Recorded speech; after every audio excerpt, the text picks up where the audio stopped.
இந்த உலகத்துல லக்கு அதிர்ஷ்டம் எல்லாமே போய் நமக்கு நடக்கிற வரைக்கும். மூஞ்சி பத்தி அவனுக்கு பழைய 5 காசு மாதிரி.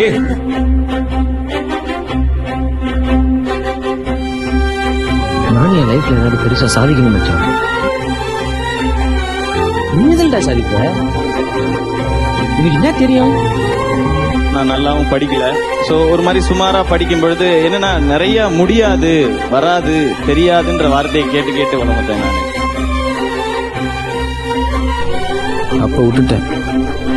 இப்ப தோணுது ஜெயிக்கணும்னு. முடியாதா கோச்? அப்ப நாங்கெல்லாம் வேஸ்டா? எங்களெல்லாம் ஜெயிக்கவே முடியாதா?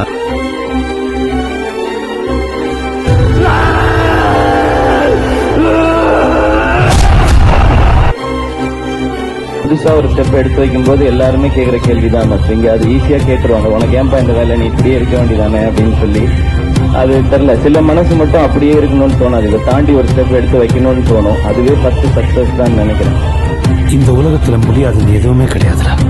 நல்லா பெர்ஃபார்ம் பண்ணா யாரையும் ஜெயிக்கலாம். இங்க திறமை இல்லாத மனுஷங்களே கிடையாது.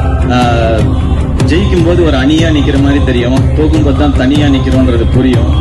ஆனா தோக்குறதோ இல்ல தனியா நிக்கிறதோ பிரச்சனை இல்ல, நிக்கிறோன்றதுதான் பிரச்சனை. நான் நிக்கிறேன்.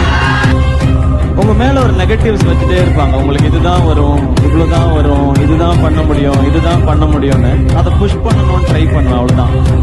இங்க இவங்க தான் இதை தான் பண்ணணும்ன்றதெல்லாம் கிடையாது. இன்னார் இந்த வேலையை தான் செய்யணுங்கிறதெல்லாம் எப்பயோ மாறிடுச்சு. யார் வேணா என்ன வேணா பண்ணலாம், யார் வேணா என்ன வேணா ஆகலாம்.